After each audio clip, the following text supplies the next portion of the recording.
2026년도를 시작하면서 예배 주제로 여러분들과 함께 말씀을 나누고 있습니다.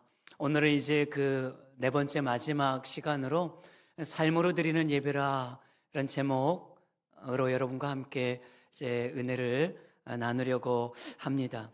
신앙생활에 있어서 우리가 최우선 순위 두어야 할 것이 있다면 당연히 예배입니다. 하나님께서 우리를 지으신 목적도 창조주 하나님을 예배하기 위함입니다. 하나님께서 우리를 구원하신 목적도 구속주 예수님을 예배하기 위함입니다. 하나님께서 우리에게 봉사하고 헌신하고 또 교회에서 이렇게 귀한 직분을 주신 이유도 우리의 달란트나 재능을 자랑하게 하시기 위한 것이 아니라 하나님을 더 잘 예배하라고, 하나님을 더 잘 섬기고 사랑하라고 주신 직분인 줄 믿습니다. 예배를 생각할 때 가장 먼저 떠오르는 것은 마땅히 주일 예배일 것입니다. 주일에 함께 모여 공동체를 드리는 이 예배는 100번을 강조해도 지나치지 않습니다. 그만큼 중요하지요. 그러나 예배의 완성이라고 하는 것은 교회 문 안에서 이루어지는 것이 아니라 교회 문 밖에서 완성된다는 사실을 기억해야 합니다. 여러분, 믿음이 삶에서 증명돼야 하듯이 예배도 삶 속에서 드러나야 하는 것이지요. 그런데 오늘날 우리의 문제가 무엇입니까? 교회가 이렇게 세상 사람들로 하여금 지탄을 많이 받는 이유가 무엇이겠습니까? 그것은 교회 밖의 모습과 교회 안의 모습이 너무나 다르기 때문 아닙니까? 교회 안에서 있는 우리의 모습들은 항상 다 믿음이 좋아 보이고 사랑이 많은 것처럼 보이기도 하고 어느 누구 하나 흠잡을 것 없이 우리의 신앙하는 모습들이 다 괜찮아 보이는데 교회 밖에서의 모습을 볼 때 세상 사람들과 별반 다르지 않는 모습으로 살아가는 것을 볼 때 사람들로 하여금 지탄을 받게 되는 것이고 비난을 받게 되는 것이지요. 예수님은 우리에게 말씀하셨습니다. 소금이 만일 그 맛을 잃으면 무슨 쓸모가 있겠는가? 밖에 버려져 사람에게 밟힐 뿐이라 이렇게 말했습니다. 너희는 세상의 소금이라. 소금은 바로 우리의 정체성입니다. 예수를 믿는 성도 한 사람 한 사람이 바로 소금이라고 말하는 것입니다. 우리는 소금으로서의 맛을 내는 삶을 마땅히 살아야 됩니다. 그 맛이라고 하는 것은 교회 안에서만 나는 것이 아니고 오히려 더 교회 밖에서 내야 하는 것이지요. 부패를 방지하는 맛을 내야 하는 것입니다. 시기하고 미워하고 질투하는 세상 속에서 우리는 사람들로 하여금 더 화목해 하는 맛을 내야 하는 것입니다. 외면하고 자기만 생각하는 이 세상의 가치 속에서 우리는 오히려 다른 사람들을 좀 더 생각하고 도와줄 수 있는 맛을 내야 하는 것입니다.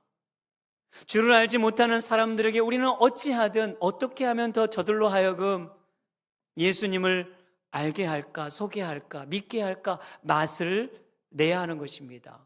이 맛을 내지 않을 때 결국 우리 또한 밖에 버려져 밟힌다는 것은 세상 사람들에게 전혀 의미 없는 존재가 된다는 것이죠. 비난과 손가락질을 면할 수 없는 삶을 살아갈 수밖에 없다는 걸 말해주고 있습니다. 예수를 믿는 사람들은 이렇듯 세상 속에서 소금으로 살아내야 하는 것이지요.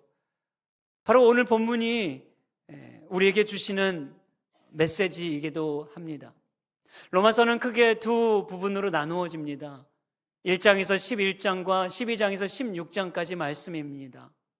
1장에서 11장까지는 소위 교리편이라고 말합니다. 우리가 받은 구원의 은혜가 얼마나 큰 것인지를 하나님 편에서 설명해 주는 것입니다. 우리의 구원은 우리의 선행이나 자랑이나 공로에서 비롯된 것이 아니라 전적으로 하나님의 은혜라는 것을 말해주고 있습니다. 하나님이 우리를 선택하시고 부르시고 의롭게 하시고 영화롭게 하셔서 오늘 이 자리에 있게 하시고 천국의 소망을 품게 하신 모든 것은 우리로부터 비롯된 것이 아니라 전적으로 하나님의 은혜일 수밖에 없다는 것을 아주 풍성하고 깊게 다루고 있는 내용이지요. 12장에서 16장까지는 이제 실천편이라고 말을 하고 있습니다. 그 은혜를 받은 우리가, 구원을 얻은 우리가 어떻게 살아야 하는 것인가? 그것을 공동체 안에서, 다른 사람과의 관계 안에서, 세상 속에서 살아가야 될 삶의 지침서를 우리에게 주고 있는 것이지요. 그런 12장의 첫 시작은 접속사 그러므로 이렇게 시작을 하고 있는 겁니다. 그러므로 어떻게 살아야 하는가? 그러므로라고 하는 것은 바로 1장에서 11장까지의 그 모든 내용을 다 이제 포함하여 그 은혜를 입은 우리가 그러므로 한마디로 압축해서 말해주고 있는 겁니다. 사도 바울은 이 12장에서 오늘 우리가 그러므로 어떤 삶을 살아야 하는가라고 할 때 예배자가 되어야 된다는 걸 말해주고 있습니다. 자, 12장 1절 말씀 보십시오. 우리 같이 한번 읽어보겠습니다. 그러므로 형제들아, 내가 하나님의 모든 자비하심으로 너희를 권하노니 너희 몸을 하나님이 기뻐하시는 거룩한 산 제물로 드리라. 이는 너희가 드릴 영적 예배니라. 아멘. 내가 너희를 권하노니 이렇게 말했어요. 너희 몸을 하나님이 기뻐하시는 거룩한 산 제물로 드려라. 이렇게 말합니다. 이 산 제물, 굉장히 강한 표현으로 들리지 않습니까? 제물이 된다. 그래서 이 표현은 우리로 하여금 구약의 희생 제물을 떠올리게 하지요. 구약에서 제물을 드릴 때에는 양이나 염소를 잡아 각을 내고 분리를 시켜서 그 피를 제단에 흠뻑 부어서 하나님께 드렸습니다. 그런데 여러분, 구약에서 이 제물은 결국 죽은 제물이죠. 죽여서 드리는 거니까요. 그런데 사도 바울은 산 제물로 드려라 이렇게 말하고 있습니다.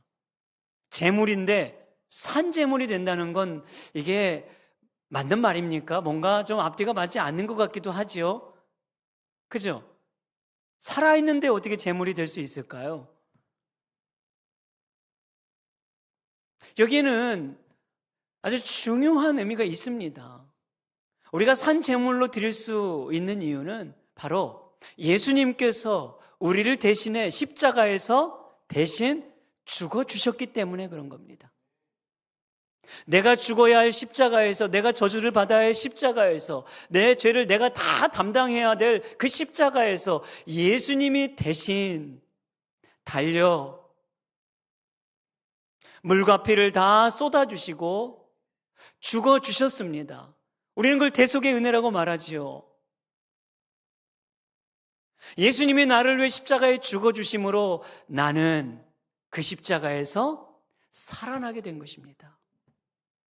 그래서 사도 바울은 이렇게 고백을 하죠. 내가 예수와 함께 십자가에서 죽고 그 예수와 함께 십자가에서 살아났느니라.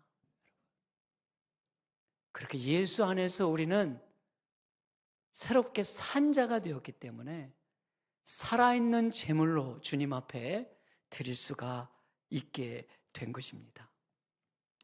그래서 여러분, 여기에서 산제물이 된다 할 때 그 전제를 몸이라고 했습니다. 너희 몸을. 언뜻 보면 우리의 이 몸을, 우리의 육체와 이 뼈를 드리라 이렇게 말하고 있는 것처럼 보이지만 이 몸이라는 의미는 좀 더 포괄적입니다.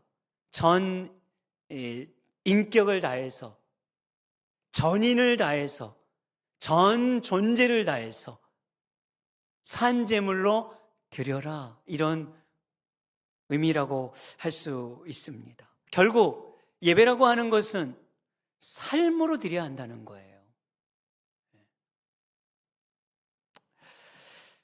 여러분, 오늘날 우리는 주일만 예배를 드리는 소위 썬데이 크리스찬 분들이 계시는 것 같습니다.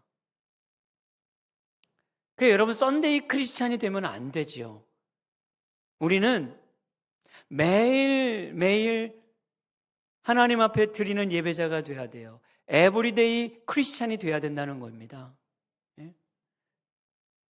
그런데 많은 분들이 이 주일과 월요일부터 토요일까지의 이 주중의 6일을 분리를 시키는 경우가 있는 것 같아요.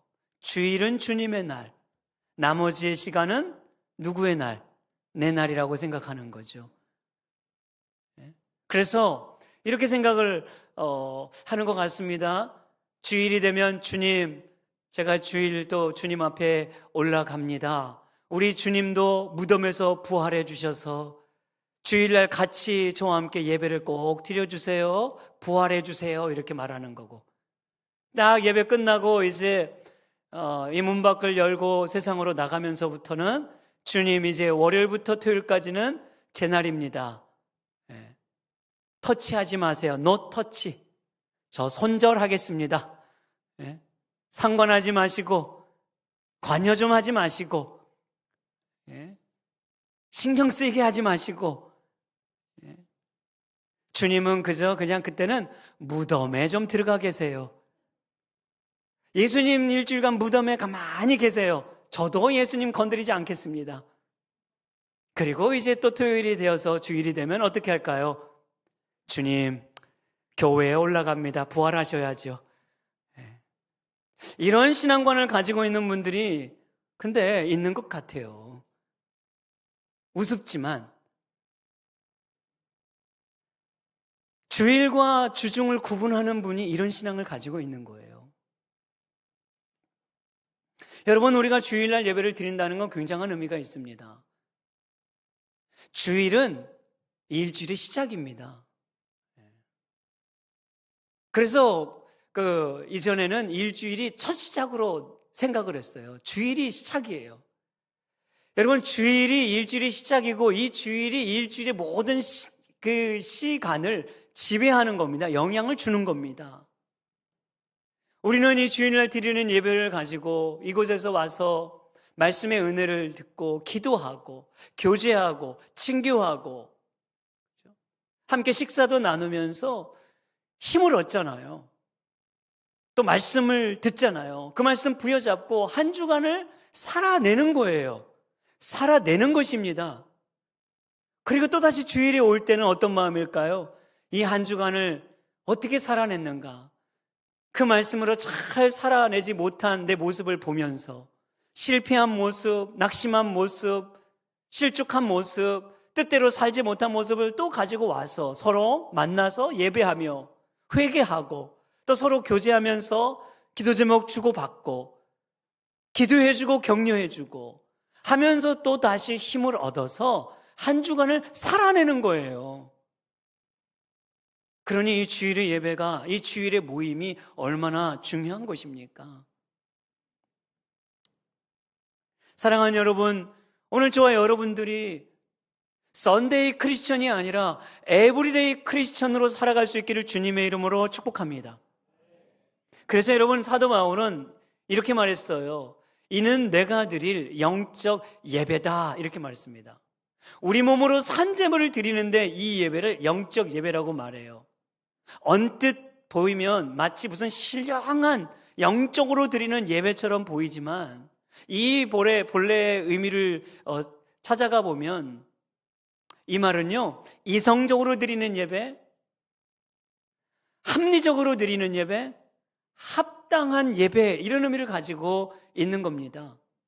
그러니까 여러분, 일상을 초월하는 예배가 아니라 일상 속에서 드려지는 예배라, 그 말이에요.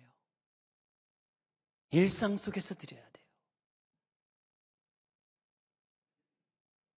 성속을 구분하면 안 됩니다. 신앙을 이분화시키면 안 돼요. 주일은 거룩한 날, 주중은 내 날, 세속적인 날, 그렇게 생각하면 안 된다, 그 말입니다. 여러분, 이 이분화된 신앙은요, 소위 이단들이 많이 강조하는 거예요. 그 이단 여러분 보십시오. 어떻게 말합니까?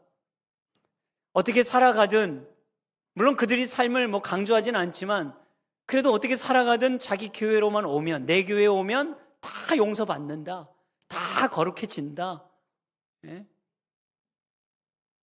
생명책이 기록이 된다, 그렇게 말하면서 주일의 예배 시간을, 자기 교회에서 드리는 그 교회만의 주일의 예배 시간을 굉장히 신성시 여기지 않습니까? 주중을 많이 구분하고 분리시키잖아요. 그건 세속적인 것으로 여기하게 만들죠.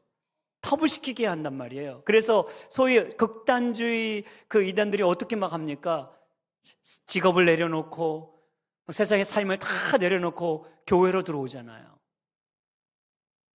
그것은 건강한 신앙이 아니에요. 매우 잘못된 신앙이고 왜곡된 신앙입니다. 참된 예배는 삶으로 이어져야 돼요. 삶에서 완성되는 것입니다. 그래서 여러분, 우리 믿음의 선배였던 청교도들은 어떤 생각을 가졌냐면 직업을 소명으로 여겼습니다. 직업도 소명이다. 어떤 소명? 하나님의 나를 부르신 거룩한 소명이다라는 의식을 가지고 일터로 나갔어요. 직업이라고 하는 것을 그저 돈을 버는 생계 수단 정도로 여긴 것이 아닙니다. 이 일터도 하나님의 나를 부르시고 보내신 자리다. 거룩한 자리다. 이렇게 생각을 했단 말이에요. 모든 직업을 그렇게 생각했습니다. 농부든지 상인이든지 구두를 수선하는 수선공이든지 노동 현장에서 일하는 사람이든지 사무실에서 일하는 사람이든지 집안에서 일하는 사람일지라도 설거지를 하든 청소를 하든 운전을 하든 그 모든 삶의 영역에서 모든 직업의 자리가 뭐라고요? 하나님의 나를 부르신 거룩한 소명의 자리라고 생각했단 말이에요. 굉장한 의식이죠. 굉장한 의식 아닙니까? 그런데 이것이 바로 우리 예수 믿는 크리스찬들이 지향해야 될 소명의식입니다. 직업도 소명이에요. 그래서 그들은 이렇게 말을 했어요. 모든 노동도 하나님을 섬기는 예배이다. 이렇게 말했어요. 제가 한 번 더 강조하고 싶습니다. 모든 노동도 하나님을 섬기는 예배이다. 믿으시기 바랍니다. 바울은 여러분 오늘 우리로 하여금 일상이 예배자가 되기를 말해주고 있습니다. 하나님의 통치와 다스림을 믿는 신자는 내게 주어진 삶의 자리에서도 하나님을 예배하는 자로 살아갈 수밖에 없다는 걸 보여주고 있습니다. 그것이 여러분 로마서 12장 1절이 말하고자 하는 의미입니다. 저는 일상의 예배를 묵상하면서 굉장히 제가 인상 깊게 읽었던 그 내용이 좀 떠올랐습니다. 이 책의 제목이 뭐냐면 1세기 그리스도인의 하루 이야기라는 책이에요. 굉장히 책이 얇습니다. 저는 여러분들에게 항상 얇은 책만 소개를 합니다. 정말 얇은데요. 그런데 이 책이 얇지만 우리에게 주는 인사이트가 굉장히 큽니다. 일상으로 예배자로 살아간다는 것이 뭔가? 저 삶의 영역에서 예수 믿는 자로 신자로서 살아간다는 것이 무엇인가를 저는 너무나 잘 보여주는 것 같습니다. 자, 여기 이 책에 보면은 당시 1세기에 이제 살았던 한 사람에 대한 이야기가 나오는데 그 사람의 이름이 푸블리우스라는 사람입니다. 이 사람은 예수를 믿지 않는 사람이에요. 어느 정도 사회적 지위도 있고 종을 거느리고 있는 사람입니다. 그런데 어느 날 이 사람이요, 교회를 믿는 성도들의 모임에 초대를 받습니다. 우리로 말하면 목장으로 초대를 받은 거예요. 집안의 목장 예배 모임으로. 그런데 놀라운 것은 그 모임에 초대를 받아서 거기에서 큰 감동을 받게 돼요. 그리고 나도 예수를 믿어야 되겠다 결단을 하게 되고 세례를 받게 됩니다. 저는 우리 교회 사명교회 목장이 이런 목장이 되기를 축복합니다. 예. 그런데 여러분, 이 사람이 이제 그렇게 변화를 받은 이후에, 예수를 믿은 이후에 하루의 일과를 소개하는 내용이에요. 어떻게 변화되었는가를 소개하는 내용입니다. 그가 이제 하루를 시작하는데 먼저 감사 기도로 시작합니다. 이전에도 감사 기도를 했어요. 이전에는 그가 믿는 우상 신에게 하는 등 많은 등 했습니다. 그런데 이제는 어젯밤에 단잠을 주신 하나님께 감사하고, 생명을 주신 하나님께 감사하고, 하루를 시작할 수 있도록 은혜를 주신 하나님 앞에 감사하는 기도로 시작을 하게 되는 거예요. 그리고 이제 일터로 나가려고 준비를 합니다. 그런데 이전에는 일터로 나가기 위해서 소위 옷단장을 시간을 많이 들여서 했어요. 장신구들, 보석들 이런 것들을 주렁주렁 치장을 하고 좋은 옷을 골라 입으면서 자기의 지위를 뽐냈습니다. 그런데 이제는 이 사람의 마음이 달라졌어요. 외모보다도 마음이 중요하다는 것을 더 알게 된 거예요. 그래서 예전처럼 장신구를 많이 달지 않고 옷에 신경을 많이 안 쓰고 마음을 더 생각하고 다스리면서 출근을 합니다. 일터에 딱 독작을 했어요. 여러 거느리는 종들을 만납니다. 직원들이죠, 소위. 그런데 그 종들을 볼 때에 마음이 불편했어요. 왜냐하면 어제 그제 실수한 것 때문에 아주 심하고 무례하게 대했던 태도가 떠오른 거예요. 내가 왜 그렇게 심하게 말했지? 그렇게까지 할 필요는 없었을 텐데 너무 미안하네. 그래서 그 종에게 용서를 구합니다. 그리고 어떻게 하냐면 오늘 저녁 식사에 초대를 해야 되겠다. 그래서 그 종을 저녁 식사에 초대합니다. 여러분, 포인트를 놓치면 안 돼요. 당시의 주인은 종을 자기 식탁에 초대하지 않습니다. 그때의 종과 주인의 이 사회적 지위는 굉장히 크죠. 인격적으로 대우받지 못했던 시대예요. 그런데 그 가정으로 초대를 하고 식탁으로 초대를 해서 같이 음식을 나눕니다. 한 상에서. 그리고 미안했던 얘기를 주고받고 편하게 마음을 주고받습니다. 그리고 그 자리에서 이야기를 나누는데 화재로 인해서 어려움을 당한 사람들에 대한 이야기를 들어요. 이전에도 어려움을 당한 사람들의 소식을 들으면 항상 어떻게 했냐면 돈을 좀 좋은 마음으로 주었어요. 그때는 그렇게 좀 돈을 내면 신이 축복을 해주겠지, 복을 주겠지, 이런 마음으로 냈는데 이제는 그 마음이 달라졌어요. 정말 그들을 긍휼히 여기는 마음으로, 불쌍히 여기는 마음으로 도와줘야 되겠다 하고 그들에게 찾아갑니다. 그리고 실제 도움을 줍니다. 그리고 어디까지 도움을 주는가? 집을 잃어버린 사람들에게 자기 남은 빈 방을 내어주기까지 합니다. 그렇게 하루를 일과를 마치고 집으로 돌아왔다는 이야기예요. 푸블리우스라는 이 한 사람이 예수를 믿고 어떻게 변화된 삶을 살았는지 그 하루의 일과를 통해서 보여주고 있는 겁니다. 소위 일상의 삶에서 드리는 예배가 무엇인지를 저는 이처럼 너무나 우리에게 선명하게 보여주는 내용이 있을까 싶을 정도로 너무나 저에게 감동적이었어요. 많은 걸 생각하게 했습니다. 사랑하는 여러분, 우리가 일상 예배로 살아간다는 것은 하루 종일 성경책만 끼고 살아간다는 얘기가 아닙니다. 하루 종일 24시간 기도만 하며 살아간다는 얘기가 아닙니다. 기도원에 들어가라는 얘기가 아닙니다. 지극히 우리에게 주어지는 평범한 삶의 일상들, 밥을 먹고 대화를 나누고 식당을 가고 사람들과 만나고 일터를 나가고 여러분들이 하루 종일 살아가는 삶의 그 모든 영역 속에서 우리가 어떻게 하나님을 믿는 신자로서의 삶을 살아가야 할지를 보여주고 있는 거지요.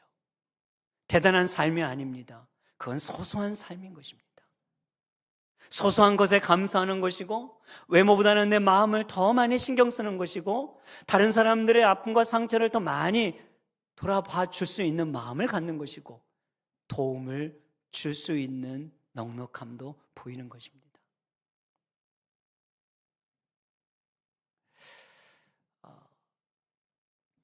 여러분들은 오늘 어떻습니까? 오늘 우리는 이런 삶을 살아내기를 힘쓰고 있습니까? 아니면 주일날 예배 드렸는데 은혜 받았는데 목장 모임도 아주 잘하고 왔는데 이런 마음으로 살고 계시지는 않습니까? 우리를 진중하게 저는 돌아볼 수 있어야 된다고 생각합니다. 그런데요, 제가 이 말씀을 묵상하면서 이 부분, 로마서 12장 1절을 너무너무 정말 잘 해설한 대목이 있더라고요. 그건 바로 존 스토트 목사님이 해설한 내용인데, 이분이 이렇게 해설을 했습니다. 한번 들어보십시오. 우리의 발은 하나님의 길에 행하고, 우리의 입술은 진리를 말하고, 우리의 혀는 치유를 가져오고, 우리의 손은 타락한 자들을 일으키고, 우리의 팔은 외롭고 사랑받지 못하는 자들을 감싸 안을 것이며, 우리의 귀는 가난한 자들의 부르짖음을 들을 것이며, 우리의 눈은 겸손하고 끈기 있게 하나님을 바라볼 것이다. 너무너무 멋진 해설 아닙니까? 우리 일상의 삶을 어떻게 살아야 되는지, 우리의 모든 이 몸의 기능을 통해서 하나하나를 너무나 잘 설명해 주었더라고요. 이거 읽으면서 저는 하나님, 한 대목마다 저도 이런 삶이 되기를 원합니다. 이런 기도가 저절로 터져 나왔습니다. 오늘 저와 여러분들이 이런 삶의 자리까지 가기를 주님의 이름으로 축복합니다. 로마서 6장 12절과 13절 말씀, 사도 바울은 이렇게 말했습니다. 같이 읽어보겠습니다. 그러므로 너희는 죄가 너희 죽을 몸을 지배하지 못하게 하여 몸의 사욕에 순종하지 말고, 또한 너희 지체를 불의의 무기로 죄에게 내주지 말고, 오직 너희 자신을 죽은 자 가운데서 다시 살아난 자 같이 하나님께 드리며, 너희 지체를 의의 무기로 하나님께 드리라. 아멘. 사도 바울은 너희 지체를, 오늘 몸을 동일한 말입니다, 불의의 무기로 내주지 말라 이렇게 말했어요. 그 어떤 무기가 되라고 말하죠? 의의 무기가 되라. 의를 위한 무기가 되라. 세번역은 뭐라고 말하는가 하니까 의의 연장이 되래요. 연장. 아주 굉장히 더 강하게 또 재미있게 표현을 했더라고요. 정말 여러분들의 삶의 이 몸의 기능이 눈과 귀와 코와 손과 발이 다 의를 행하는, 선을 행하는 연장이 돼야 된대요. 무기가 돼야 된다는 거예요. 그런 무기가 되기를 축복합니다. 사람을 살리는 무기가 되라 이 말이죠. 사람을 일으켜 세우는 무기가 되라 이 말이죠. 영혼을 구원하는 무기가 되어야 된다 이 말입니다. 반대의 무기가 되면 안 되는 거죠. 그렇다면 오늘 우리는 어떻게 삶으로 드리는 예배자가 될 수 있을까요? 우리 사도 바울은 이제 2절에서 우리에게 두 가지를 제안합니다. 이 두 가지를 저는 저와 여러분들이 오늘 기도의 제목으로 삼을 수 있기를 바랍니다. 첫 번째는 뭐냐면요, 너희는 이 세대를 본받지 말라는 거예요. 너희는 이 세대를 본받지 말라. 이 본받지 말라는 말은요, 순응하지 말라 이런 말입니다. 이 시대의 팽배한 세상적 가치를 순응하지 말고 거부하라 이런 말이지요. 거부하라. 그러면 여러분, 이 세상의 가치를 어떻게 생각할 수 있을까? 여러 가지로 말할 수 있겠습니다만 저는 좀 세 가지로 여러분께 말해드리고 싶어요. 물질 만능주의 가치를 거부하라, 순응하라, 순응하지 말라 이런 말이지요. 예? 돈이면 다 된다는 것. 예? 돈이면 모든 것을 다 해결할 수 있다는 것. 돈이면 잘 살고 있다고 생각하는 것.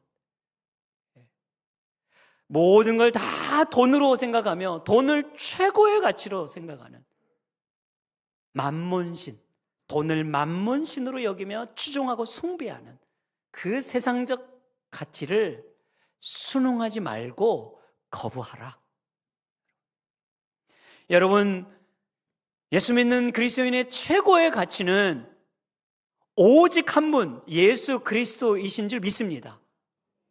예수님만이 최고의 가치예요. 주 예수보다 더 귀한 것이 없다고 고백하지 않았습니까? 이 세상 부귀와 바꿀 수 없고 명예와 바꿀 수 없는 분, 그 세상과 어떤 가치와 비교할 수 없는 분, 그분이 바로 우리 구주 예수 그리스도이신 줄 믿습니다. 그런가 하면 성공주의에 순응해서는 안 된다는 거예요. 그래서 어떻게 하든지 성공만 하면 된다는, 무엇을 하든지 수단과 방법을 가리지 않아서라도 높은 지위에 올라가고 돈 많이 벌고 명예를 얻고 성공하는 자리에 올라가면 다 된다는, 괜찮다는 이 사상을 우리가 거부해야 된다는 거죠. 여러분, 우리 예수 믿는 자들의 삶의 가치는 어디에 있습니까? 우리는 하나님의 영광을 위해 살아가는 존재인 줄 믿습니다. 우리의 삶의 유일한 목적은 하나님을 영화롭게 하고 영원토록 그분 안에서 예배하는 것인 줄 믿습니다. 그보다 더 중요한 삶의 가치는 없습니다. 돈이 필요하고 성공도 필요하고 명예도 필요하나 그것이 최고의 가치가 될 수 없다 그 말입니다. 첫 번째로 놓을 수 없는 겁니다. 그것이 첫 번째가 되는 한 우리의 인생은 부패할 수밖에 없고 타락할 수밖에 없고 하나님의 뜻을 이루지 못하는 삶을 살 수밖에 없고 소금이 맛을 내지 못하는 인생으로 전락할 수밖에 없는 것입니다. 마지막 한 가지는 자기중심주의에 순응하지 않는 겁니다. 자기중심적인 이 생각을 거부하는 것이지요.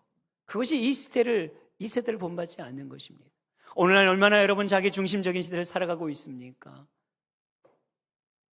모든 것이 이제는 다 단절되고 분리되지 않았습니까? 소위 인간미가 없는 시대, 정이 없는 세상을 살아가고 있다고 말하죠. 그래서 예수 믿는 사람들도 그런 시대적 편향에 순응하고 있는 모습이 우리에게도 있는 것 같습니다. 그래서 모든 걸 다 내 가족, 내 자식, 내 교회, 물론 이것이 아주 잘못된 것은 아니지만 이 울타리를 치고 틈을 내주지 않는 거예요. 틈이 없습니다. 내줄 틈이 없고 들어올 틈이 없어요. 교회 안에서 왜 상처를 받고 소외감을 느끼는 것입니까? 이 틈이 없기 때문에 그런 거죠. 우리 안에 너무나 이 울타리들이 강하게 쳐져 있다 보니까 누가 들어올 수가 없는 거예요. 그러면 왜 소외감이 느낄 수밖에 없지요? 나에게 관심이 없구나. 무관심으로 느낄 수밖에 없는 겁니다. 그러나 교회는 그래서는 안 되는 거지요. 예수 믿는 사람은 그래서는 안 됩니다. 교회 안에서뿐만 아니라 교회 밖에서도 여러분 우리는 이 자기중심적인 이 강한 생각을 가지고 살아가서는 안 됩니다. 예수님이 우리에게 주셨던 게 하나님을 사랑하고 내 몸을 내 이웃을 내 몸처럼 사랑하라 하지 않았습니까? 우리는 가능한 더 틈을 내줘야 되고 가능한 더 이 사이의 간격을 내어줘야 하고 조금 더 품고 조금 더 용납하고 조금 더 들어올 수 있도록 해서 그리스도의 사랑이 무엇인지를 알려줘야 하는 것이지요. 자기 만족, 자기 사랑, 자기 기쁨, 자기 중심, 이것을 거부하고 이것을 순응하지 않는 것이 바로 이 시대에 본받지 않은 것입니다. 사랑하는 여러분, 이 시대의 가치와 풍조를 따르지 않을 때 우리는 하나님의 기뻐하시는 예배자가 될 수 있는 줄 믿습니다. 자, 이 기도 제목 한 가지를 꼭 여러분 붙잡으십시오. 자, 그런가 하면 두 번째 붙잡아야 할 기도 제목 무엇인가 하니까 하나님의 기뻐하신 뜻을 분별해야 한다는 겁니다. 하나님의 선하시고 기뻐하시고 온전한 뜻이 무엇인지 분별하라 그랬어요. 그런데 여러분, 여기서 이 분별하라는 이 단어는요, 옳고 그름을 분별하라라는 의미도 있지만 좀 더 나아가서 입증하라 이런 말입니다. 입증해야 되는 겁니다. 하나님의 존재를 세상 가운데 입증해야 되는 거예요. 보여줘야 되는 것입니다. 느끼게 해줘야 되는 거예요.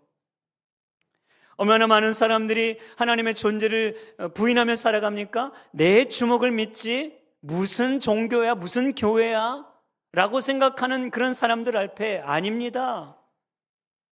하나님은 살아계십니다. 그 하나님의 살아계신 존재를 뭐 하라고요? 입증해야 돼요, 여러분들이.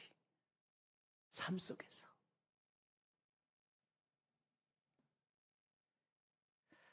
하나님은 선하지 않는 분이다, 공정하지 않는 분이다, 정의롭지 않는 분이다 라고 생각하는 사람들을 향해 아닙니다. 하나님이 얼마나 은혜로우신 분인지, 얼마나 하나님 선하신 분인지를 뭐 하라고요? 입증하라고요. 누가? 목사님이요 이렇게만 하면 안 되고, 예? 목사님이 대표로 하십시오 이러면 안 되고, 내가 해야 되는 거예요.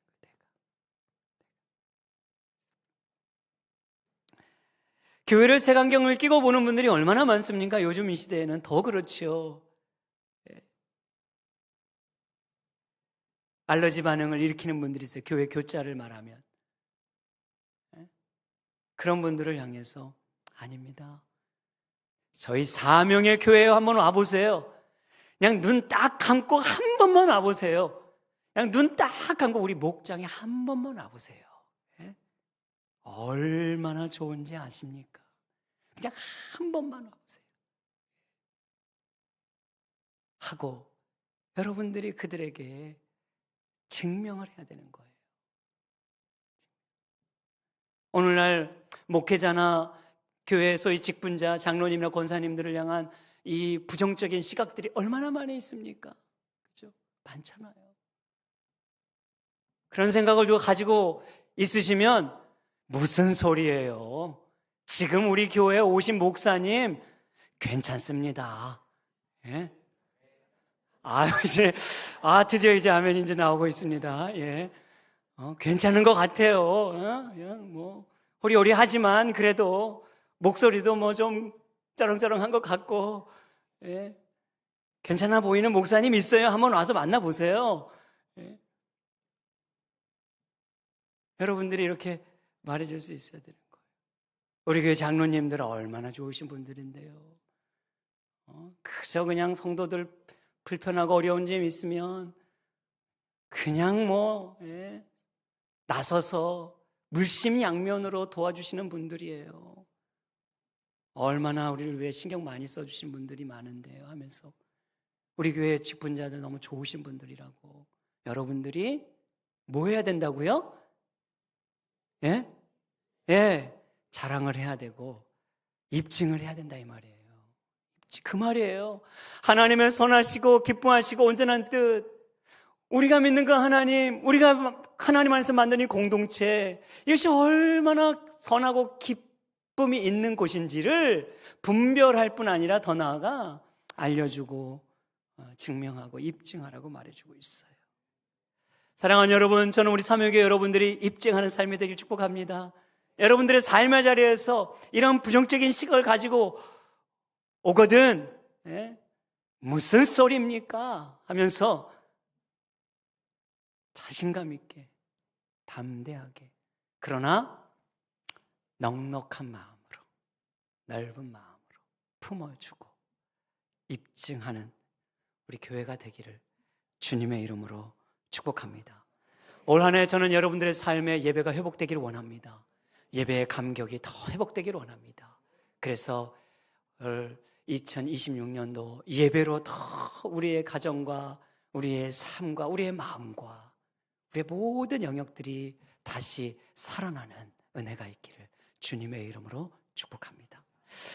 우리 이 찬양을 함께 여러분들과 나누고 싶습니다. 주 예수보다 귀한 것이 없네. 주 예수보다 귀한 것이 없네.